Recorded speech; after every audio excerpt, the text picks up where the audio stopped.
The news that Ukraine has signaled its readiness for talks with Vladimir Putin has sent shockwaves around the world, creating new discussions about whether the devastating war in Eastern Europe could finally be approaching a turning point. For nearly 2.5 years, this conflict has dragged on with immense human suffering, the destruction of entire cities, and ripple effects that reached far beyond the battlefield. Now, the statement from Ukrainian officials that they are ready to engage in negotiations with Moscow raises both hope and skepticism. People across the globe are asking what this means for peace, for security, and for the broader geopolitical order. At the heart of this announcement is a strategic calculation by Ukraine. From the very beginning of this war, Kyiv's leadership insisted that peace could not come at the cost of its sovereignty, independence, and territorial integrity. President Volodymyr Zelensky consistently rejected the idea of simply surrendering land or making concessions under duress, arguing that such a move would not only betray the Ukrainian people, but also set a dangerous precedent for global politics. However, the realities of war have changed. Ukraine has endured relentless missile strikes, ongoing drone attacks, and the slow, grinding nature of trench warfare. At the same time, the country has seen extraordinary resilience from its population and support from allies. This dual pressure, both exhaustion from the conflict and the desire to maintain dignity, may explain why Ukraine is now signaling a willingness to at least explore dialogue with Putin. But what does readiness for talks really mean? It does not necessarily imply immediate peace or surrender. In diplomacy, signaling is often more about shaping perceptions and testing the waters than it is about committing to specific outcomes. By saying it is ready to talk, Ukraine positions itself as the side open to peace, while implicitly putting pressure on Russia to either accept or reject such dialogue. If Moscow refuses, Ukraine can argue on the global stage that it is Putin who is prolonging the bloodshed. If Russia engages, then Kyiv will still have a chance to negotiate from a position of moral high ground, backed by international sympathy. This is a tactical move designed to balance both domestic needs and international optics. The reaction from Russia remains uncertain. Putin has long framed this war as a defense of Russia's security and a struggle against what he calls Western aggression. He has portrayed Ukraine's government as illegitimate and deeply influenced by NATO. For Putin, accepting talks with Kyiv may be seen as a sign of weakness unless the conditions serve his interests. Russia has often demanded recognition of the territories it claims to have annexed, such as Crimea and regions of Donbass.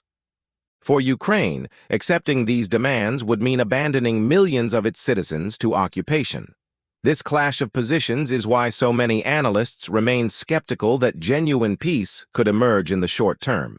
Yet the very fact that Ukraine is signaling readiness creates a new dynamic that global powers cannot ignore.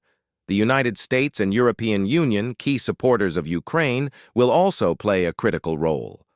These allies have provided weapons, financial aid, and humanitarian assistance, but they have also faced growing domestic debates about the costs of supporting a prolonged war. Some Western leaders may quietly welcome Ukraine's readiness for talks as a potential opening to reduce tensions and shift resources elsewhere. Others may worry that negotiations could be premature, weakening Ukraine's bargaining position while Russia still occupies significant territory. This tension between maintaining firm resistance and exploring peace paths reflects the complexity of modern geopolitics. Beyond the political and military strategies, the human dimension is what makes this announcement so powerful. Millions of ordinary people in Ukraine live under constant fear of missile attacks, power cuts, and food shortages. Families have been displaced across borders, children separated from parents, and countless lives lost. Every day this war continues, more innocent people suffer. For many of them, the idea of peace talks, even if imperfect, is a glimmer of hope that one day they may return to normal life. This is why Ukraine's statement resonates deeply not just with diplomats, but with ordinary citizens. There is also a broader global perspective to consider. The war in Ukraine has disrupted food supplies, particularly grain exports, that are crucial for countries across Africa, the Middle East, and parts of Asia. Muslim-majority nations like Egypt, Pakistan, and Indonesia have felt the pinch as global wheat and oil prices soared. Many of these nations have consistently called for a peaceful resolution, emphasizing that the war is not just a European problem, but a global one. For these countries, Ukraine's readiness to talk could be a step toward stability in international markets and relief for struggling populations. This is one reason why the Muslim world may cautiously welcome this shift, seeing it as an opportunity to reduce economic and humanitarian pressure on their societies. It is also important to remember the Islamic perspective on peace and justice. In Muslim thought, peace is not simply the absence of war, but the establishment of fairness, dignity, and the protection of innocent lives. From this lens, Ukraine's announcement can be seen as a moral move. Even in the midst of suffering, offering readiness for dialogue demonstrates a commitment to seeking solutions beyond endless bloodshed. This resonates with the Quranic teaching that reconciliation, when pursued sincerely and with justice, is better than prolonged hostility. Of course, whether such reconciliation is truly possible with Moscow remains uncertain, but the willingness to try is a powerful statement in itself. At the same time, we must be careful not to romanticize this development. Readiness for talks is not the same as readiness for compromise. Ukraine will face enormous pressure from its citizens, many of whom have lost loved ones in the conflict, not to give up territory or sovereignty.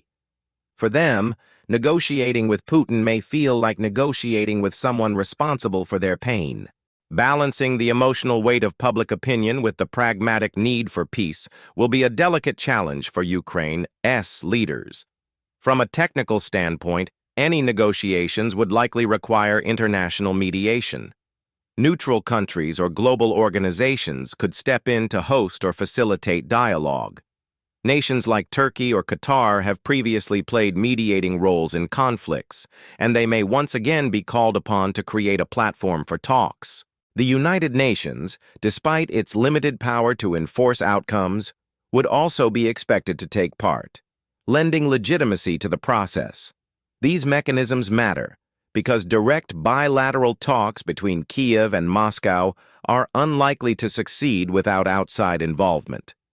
For Russia, agreeing to talks could serve as a way to relieve international pressure, especially from sanctions that have damaged its economy.